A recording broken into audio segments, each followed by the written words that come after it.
I need an intro. I don't know how to introduce myself. I listen to an abundance of podcasts. They all have something catchy to say. I have nothing catchy to say. I literally just introduce myself, apologize for taking so long to record a podcast. I upload like once every 2 weeks, and then I just get into it. I need something catchy, something like an attention grabber or something like that. I don't have that. I don't know if I even have that in me. I'm more of a slowly get into something guy and just continue to talk until I can't talk anymore and I run out of shit to talk about. But I need something catchy. I need a catchphrase.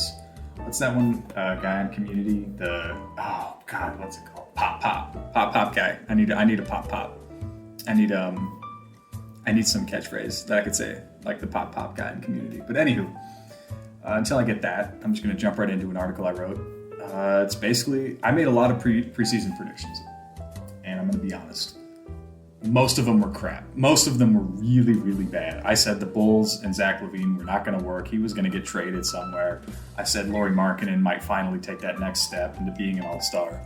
I was so wrong, and it hurt so bad. And gosh, I mean, now looking back on it, most of them were just absolute garbage. Most of them were horrible. Wait, what did my girlfriend just text me? Crap, she's getting ready. All right, that's all right. I don't need too long. So most of my preseason predictions, were really bad. I thought the Hawks were going to be better than they were. I thought the Bucks would take a big step forward with the Nets, but then the Nets traded for James Harden. They have no depth, no defense. They're just such a weird team. I mean, they're going to score 150 every game. They're going to get 157 scored on them. So regardless, when they face the Lakers, Anthony Davis is going to put up 50 and 30 and not even blink. He's going to do it in like 25 minutes nonetheless. But anyway, a lot of my preseason predictions were really screwed up. Personally, we're at like the 20-ish game mark. We're like the 22, 23 game mark. And yeah, where's the standings? Why am I not on the standings? Yeah, we're at like the 22, 23 game mark. Some teams are at like the 21 game mark. Some teams, we're at the 20 game mark. And we finally have hit the point where we actually know some things. Like the standings we see now are roughly what they're going to be for the remainder of the season, most likely, unless something catastrophic happens to a team. This is likely where the standings are going to be. And as some teams are hitting their strides, others have come back down to earth. The biggest one for me was like the Cavaliers. They're back down to earth. They're the 8th seed. They're no longer like the 4th seed. They're like the 8th seed. I think, the 6th through the 9th seed are all have 10 wins in the East. So like the Knicks have come back down to earth. The Hornets are getting better, which honestly isn't a huge surprise due to Gordon Hayward and LaMelo Ball being a stud of a rookie. But, the Pacers are there, the Celtics, the Nets, the Bucks, the Sixers, they're all there. But a lot of teams are coming back down to earth. And a lot of teams like, the Suns, the Warriors, the Spurs, the Rockets, they're slowly, the Trailblazers, they're hitting their stride. The Nuggets were horrible for a while, and now they're 12-9, the 4th seed. They recently lost to the Lakers, but previously they were like 12-8 on like a 5-game winning streak or something like that. So a lot of teams are starting to become what we thought they would be. And so I think it'd be fun to like look back on where I thought a lot of teams would be versus where they are now. And first thing I got right, and I'm so proud of myself, because on Twitter, after the Hawks got a healthy Clint Capella, signed Bojan Bogdanovic, and signed Danilo Gallinari, both of them massive overpays, but a lot of people, myself included, were like, oh, okay, the Hawks are definitely getting in the playoffs. The Wizards are definitely getting in the playoffs. I was dead wrong about that. So was everyone. But who's coming out? Who's leaving who's the main staples of the East that always make it? The Sixers, Bucks, Nets, Celtics, Pacers, Magic, Wizards, the Wizards, the Magic are the main one. But of those like 8 teams, who's coming out? Who's leaving? Because someone has to come out, because the Hawks are coming in. And everyone was like, oh, it's the Pacers. Pacers are coming out. The Raptors aren't going anywhere. They still got Siakam. They still got Lowry. They still got Van Vliet. And I was like, whoa, hold on now. I don't think the Pacers are going to get bounced from the playoffs. I think the Raptors are. I tweeted very early before the season even started. I was like, Brogdon is the second most underrated player in the NBA. Maybe the third behind Devin Booker and DeMar DeRozan. He's probably the second or third most underrated player in the NBA. And Domantas Sabonis is an all-star. Like a legit, him and Julius Randle, it's kind of a toss-up. I'd give it to him just because of team success. They're 12-10. The Knicks are 10-13. But I would contend Brogdon, Sabonis, and now even Miles Turner are the three most it's because they play for Indiana. If they played for any other team outside of maybe like the Pistons or the Magic, they would not be this underrated. But those three are probably the most underrated players in the league, again, solely because they play for the Pacers. The Pacers are not some exciting new team. But regardless, Brogdon is averaging 23, 7, and 4 on 45, 40, 90. He's one of the most forgotten point guards in the league. And I see all the time people are like, oh my God, is Conley or Lonzo, are they top 10 point guards? It's like Brogdon has consistently been a top 8 point guard at his position. Because let's go through. We got Steph, Dame. I don't know if I should count Luka and LeBron. I'll count Luka and LeBron. So you got Luka, LeBron, Steph, Dame. Those are 4 right there. Undeniable. Those are the top 4. And then it gets a little dicey. You got Kyrie. Kemba Walker is awful. He's not playing well at all this season. He's not top 10. Mike Conley, I don't think he's top 10. He might be top 10. He's a good point guard, but you don't got Lonzo Ball in there. It's not Lonzo Ball. Eric Bledsoe's not in the top 10. Donovan Mitchell's not a point guard. He's a shooting guard. People try to convince me he's a point guard. He's not a point guard. But I would rather have Malcolm Brogdon than Russell Westbrook. Brogdon's super inconsistent. But I'd rather have him than Russell Westbrook, if I'm being completely honest. I think right now, if the Pacers called up the Wizards for some stupid reason, they were like, we'll give you Malcolm Brogdon for Russell Westbrook straight up, somehow the salaries work. Just straight up, forget salary. I think the Wizards would do that deal. I think they would. I would personally if I was the Wizards, just because Brogdon is younger, he's more efficient, and he just fits any system. He's not a 29-9 guy, but he doesn't shoot 41% from the field, 33% from 3, 72% from the free throw line. He shoots 45, 40, 90, and he gets 23 points, 7 to 8 assists, 4 to 6 rebounds.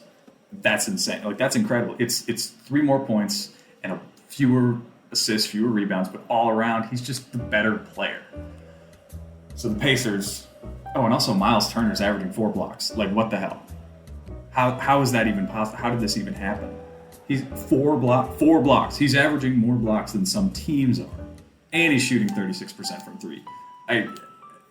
This guy's insane. Where is he from? Texas? You get drafted out of Texas, the 10th overall pick or something like that. But either way, he's this guy's ridiculous. 4 blocks, stud. And then we know how good Domantas Sabonis is. He's a boy. He's a man amongst boys. Absolutely incredible. Pacers, they're probably the best run organization in the league because I think they maximize talent, but they don't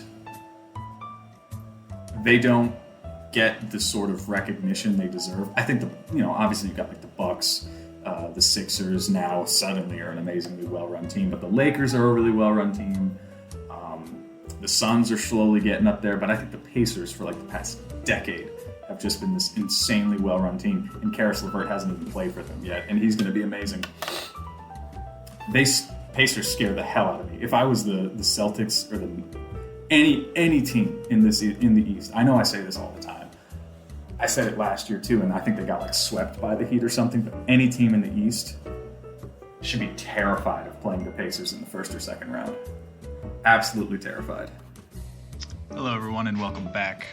I'm actually recording this a day later, so I just re-listened to my own voice for about 10 minutes, and so that was my worst nightmare. But anyway, I'm back.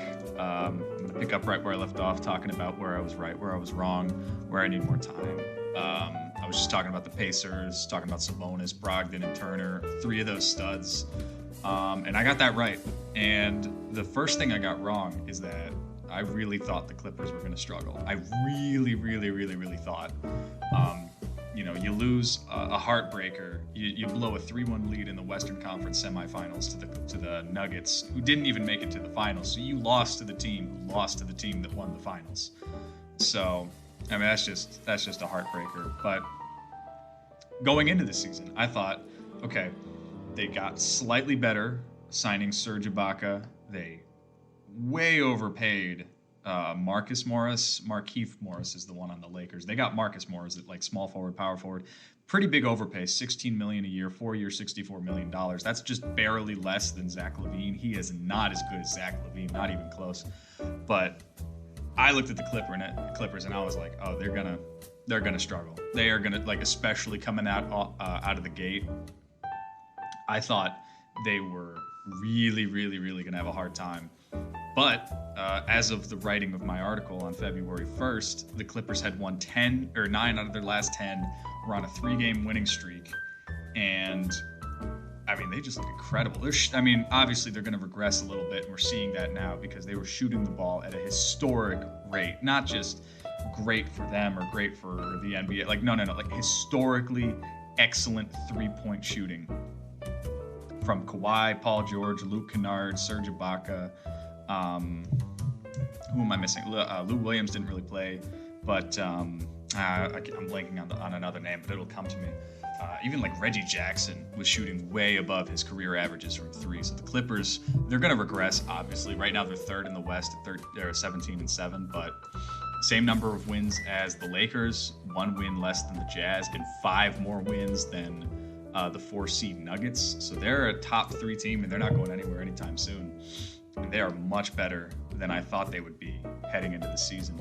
And I remember way earlier this season, about 10 games in, we're 20 games in now, but about 10 games in, I put together my way too early sort of prediction, sort of non-prediction, all NBA teams. And both Kawhi and Paul George, I believe, were left off those all NBA teams. And that was not a good look for me. That definitely was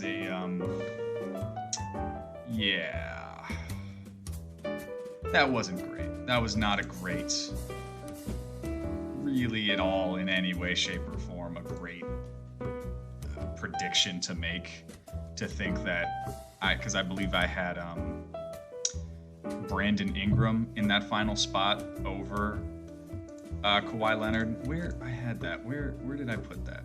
It should be like a 15,000 page document I wrote in preparation, where I basically just said that, yeah, Kawhi Leonard is amazing, but they're just not gonna do anything like that to the point, or they're not gonna have such a strong start to where I think like a bad start will tank them. But that was clearly just not the case at all, and I was just way off.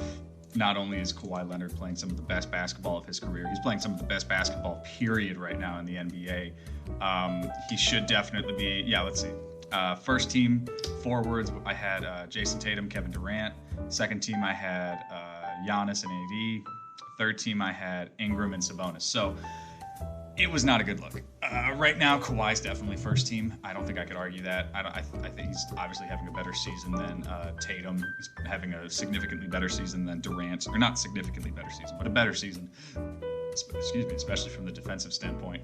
I would probably move LeBron up to the first team, Luka up to the first team. Steph and James Harden have kind of struggled, especially James Harden since he went to the Nets. He's having some great games, but he's just not what they need him to be, which is a center and a defensive center at that. And because he's a non-defensive guard, it's not a great fit. And I think the Nets are sort of tanking in my tier list right now. I mean, they're still 3rd in the East at 14-10, but this is just not the kind of team it was prior to the addition of James Harden, because prior to the addition of James Harden, you had extreme depth at almost every position, even after the Spencer Dinwiddie injury, because I just think you have so many players who, they don't really play point guard per se, but they're capable of running an offense. And I just think the addition of James Harden it's kind of tanking them in my tier list right now. I think I think they're back into the one piece away tier. They're no longer in the contending tier. They're in one piece away. They really need a center. Yeah, I've got the Sixers and the Bucks making the finals over them right now just because they're too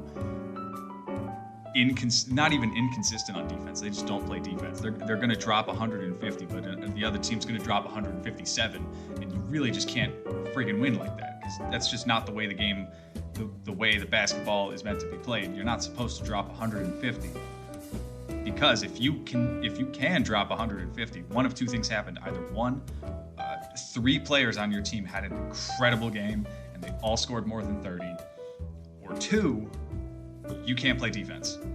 Because if you go fast and you go really, really fast, it's like the 7 seconds or less Suns team. If you go really, really fast every single time on offense, up and down, it's a myth that Steve Nash and Mike D'Antoni sort of believed in. Well, maybe not a myth, because obviously they know more about basketball than I do, but they would always say it's less tiring to go fast on offense. Because if you slow down and play defense, that's what's most tiring. And I think that's true. I think that's true to an extent. But you can't pretend like running up and down the court all the time, hoisting threes, constantly doing the pick and roll, constantly having to carry or pick up for your lack of defense. If you're constantly playing catch up, you know, this reminds me of like an analogy. In tag, you guys ever play tag as a kid, like on the playground? And you know how much easier it was to run away from someone than it was to run towards them, you know? Or maybe it was vice versa.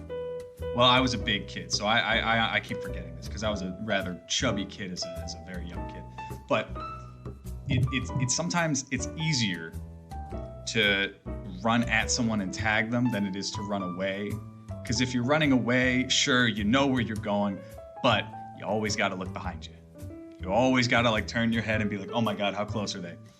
And if you're always scoring and you don't play defense, but you're just always scoring, you're always in the lead, but you always got to turn your head back. And you always got to be like, what the hell are they doing back there? Because if they can play defense on you, you're screwed. And if you could play defense on them, you're just going to be too tired for on offense. This is all...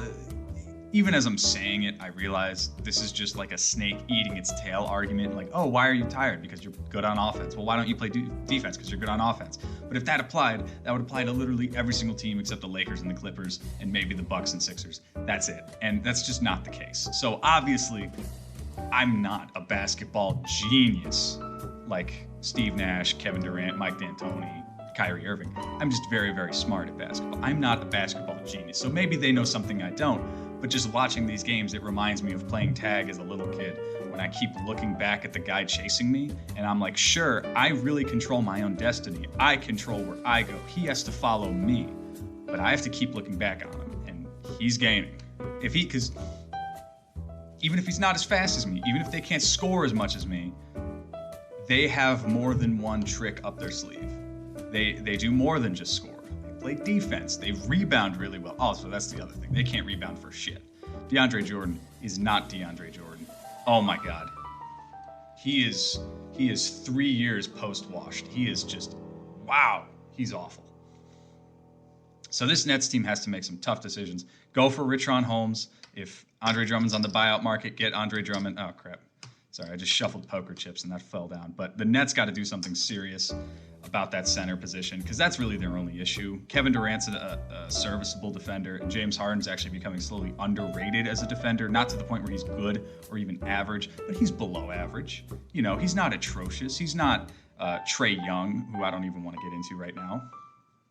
Trae Young, possibly the most frustrating player in the league because all he does is flop and shoot 11 free throws.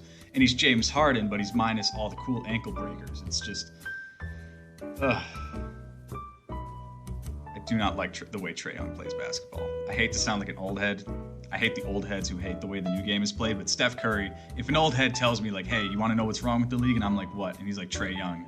I'd have to be like, that's a good point. That's fair. Trae Young, I hate the way Trae Young plays the game of basketball. I don't want to see post-ups, but I do not want to see a 150-pound grown-ass man falling to the ground begging the referee for 2 points. Like, there's Blake Griffin and Chris Paul and LeBron levels of like, oh my God, where's my call? And then there's Trae friggin' Young. Like, oh my God. it's difficult to watch. But moving on, another thing I got right. Nikola Jokic is a man amongst boys. Oh my God. That one Jazz winning streak of 11 in a row, and then they went to Denver. I don't know why is it me? Let me know if this isn't the case. But every single time I watch, like I turn on notifications for a game or something, or I'm like, ooh, I wonder if there's any good games today. Because usually I have like the NBA schedule open on my like computer all the time, or like I know the Bulls schedule like the back of my hand. But anytime I'm like, oh my God, I wonder if there's a game on today. It's always the friggin' Nuggets versus the Jazz.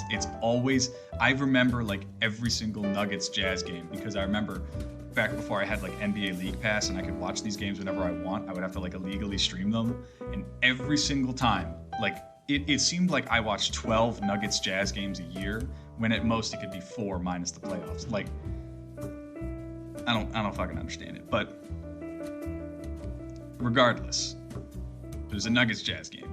Jazz just won 11 in a row, and Jokic made $200 million? Yeah, $200 million man, Rudy Gobert, look like a rich Bismack Biyombo. I mean, oh my God. I started feeling bad for Rudy Gobert. Like, it was embarrassing what Nikola Jokic did to him. Like, it was legitimately, I felt bad for him. I felt bad for the Stifle Tower. He just could not stop Nikola Jokic. When the Clippers see this man, they see their own demise. They should be afraid. I mean, 27-12, 8.5 on 57, 38, 84 splits. What? They're the 4 seed in a tough Western Conference. I don't know. I can't even begin to tell you how good Nikola Jokic looks right now. Jamal Murray struggling. Michael Porter Jr. doesn't play defense. Gary Harris has regressed to the point where he's like maybe as good as Malik Monk, although Malik Monk had that 38-point game against the Heat, so he's not even better than him. This is not an incredibly great roster around Jokic. It's not. It's not like some world beater where if you take him off, they're like still competing for the 8 seed. It's like if you take him off, they're in the lottery. And they're having really good odds to get like a top 5 pick. This is not a great roster. And he's kind of carrying them to the 4th overall seed. Like, this is not some world beater of a roster like the Clippers, where even if like Kawhi is off the team or if LeBron is off the Lakers, like, yeah, Anthony Davis or Paul George, they're not going to lead you to a title, but hey, you're definitely a playoff team. You know, if you swap LeBron with like the league average at point guard, or you swap Kawhi Leonard with like a league average shooting guard or shooting a small forward, there's a good chance both those teams maybe still make the playoffs, or, you know, maybe they make the play-in game, or they're like the 9 or 10 or 11 seed. But if you take Jokic off this Nuggets team and replace him with like an average center, no, they're the 13th, 14th seed. They stink. They stink. There's not a chance in the world this team is good without Nikola Jokic. He's my MVP. Him or what I got wrong-ish. Well, first, what I got wrong-ish is I thought Ben Simmons would be really, really good this year. He's okay. He's giving you 13, 9, and 9, but I just thought he'd be more aggressive with all the shooting around him. But this is what I got wrong, in parentheses, ish, kind of need more time. Joel Embiid is probably the MVP. More like best team in the East, best team. He is the best two-way center, period. He's the best center, period. Anthony Davis is struggling. Nikola Jokic, I love Nikola Jokic. He's tied for first in the MVP race, but he can't play defense. He's not bad, but Embiid is really, really, really good. The offseason acquisitions the Sixers made paid off in ways I couldn't even tell you. Before the season, I said the Sixers had the best offseason in recent NBA history. Seth Curry and Danny Green, they are letting Tobias Harris flourish, especially under Doc Rivers, his former coach for the LA Clippers. Like, this is almost the perfect roster around Joel Embiid and Ben Simmons. And I would just like to take a moment to pat myself on the back. I always said, you trade Ben Simmons, it is for a Damian Lillard caliber player. You do not trade him for anything other than that. If you want to break up this team, you need to be getting an all-NBA main staple in return. I don't want CJ McCollum. I don't want Devin Booker. I want Damian friggin' Lillard. All right? Don't try to sell me on like, I'll trade Ben Simmons. I'll get Malcolm Brogdon or Terry Rozier in return. Or yeah, give me Kemba Walker. No. I want Damian Lillard. I don't want anyone worse than Damian Lillard in return for Ben Simmons. I was right. I was so right. I was so right, it hurts. This team's amazing. They have no flaw. They have no flaw. They have a good backup big in Dwight Howard. They have, I believe, Tyrese Maxey, the rookie. He's playing, or is it Tyrese Halliburton? No, Halliburton's for the Kings. Tyrese Maxey, he's playing amazing. Trading Josh Richardson for Seth Curry. Is it me, or is every team that Seth Curry plays for, like, do they exceed expectations? That could just be me. Maybe I'm just a big Seth Curry fan, but it's true. They got Tobias Harris, a 4, giving you 20 points on 50, 40, 80 shooting. They got Shake Milton, Furkan Korkmaz. They got shooting. They got defense. They got a good backup big. They can go small. They can go big. They have no flaw. I don't even know what this team needs. They don't even need like a JJ Redick. I completely forgot about Matisse Thybulle. He's as good on defense as he's ever been. I don't know. I pity whoever has to stop Joel Embiid because they sure as hell, or whoever has to contain him because they sure as hell aren't stopping him. Quick rapid fire. LaMelo Ball's amazing. I called it. Wizards are a dumpster fire. Did not see that coming. Cam Reddish and DeAndre Hunter of the Hawks took a huge step forward. Called it. The Spurs are somehow not one of the 3 worst teams in the league. I didn't see that coming. And Minnesota is still the worst run organization in sports. Tied with... That was my pathetic attempt at a drum roll. The Houston Texans. I completely forgot what city they were in. I just completely blanked on what city this was. I don't usually talk football. I don't watch an incredible amount of football, but I like to keep up with football just because it's like, I don't know, I always found as a kid it's like nice to keep up with other sports. Like I know a lot about golf, tennis, football, basketball, obviously, even like a little baseball, a little hockey. Like I know a little bit about almost all sports just because I like to talk about it with other people and I like to like pick their brain and start a conversation. And this Deshaun Watson requesting a trade, it's exact. Like I remember I was talking to someone. I was like, what is it like? And they were like, oh, it's like if Karl Anthony Towns, or no, someone asked me, can you think of like an NBA equivalent to Deshaun Watson requesting a trade? And I was like, yes, actually, it's way easier than you would think. It's exactly like if Karl Anthony Towns requested a trade right now from the Minnesota Timberwolves. These are superstar talents on the 2 worst run organizations in professional sports. The Jets are horribly run. The Pistons are really poorly run. But these 2 are the worst run organizations in sports. It's not close. It really isn't. Not just in their respective sports. I'm talking of the 62 teams between NBA and NFL, those 2 organizations, these are 1 and 2 worst run organizations in sports. Good on Deshaun Watson trying to get out of there. He's not going to win. They just traded DeAndre Hopkins for what, like a 2nd round pick, and David Johnson, a running back who hasn't been successful since 1974 or some shit like that. I don't know. This is ridiculous. And who the hell is Brett Favre to talk about this? Who in their right mind ever looks to Brett Favre to impart wisdom upon the general population? You might as well ask Kendrick Perkins to read Shakespeare. It's not going to happen. It's just not going to happen. Wait, my headphone just disconnect? Oh, that's weird. Well, anyway, I guess my headphone's just disconnected. Weird. What was I talking about? Oh, right. Like, who cares what Brett Favre says? Brett Favre, okay, first and foremost, objectively not a good person. I think we can agree on this. Like, my own opinions about him aside, objectively, he's sending nude photos of himself to coworkers in the Jets. He's holding an organization in the Packers hostage for years. The better quarterback in Aaron Rodgers is relegated to the bench to preserve 55-year-old Brett Favre's ego because he wants to hold off endorsing Copperfit for another half decade in an attempt to maybe, just maybe, like cripple himself on live TV for some stupid, idiotic reason. He's got drug issues in Atlanta. You know, it is baffling to me how much pity there is for him, and yet there's not pity for anyone else. Josh Gordon, sorry, bud. You know, you tried, you failed. Better luck next time. You're relegated to the CFL. Don't you ever show up in the NFL again. Brett Favre sent nude photos of himself to co-workers, not co-workers, people that he could get fired in New York for the Jets. And he has drug issues in Atlanta, and everyone's like, oh my God, you poor innocent man. Oh my God, what can we do to help you? Honestly, shut the hell up. You have no right to talk about the NFL in any sense of the word, especially not the new recent NFL where Deshaun Watson is holding his organization, one that's treated him horribly, hostage in an attempt to leave.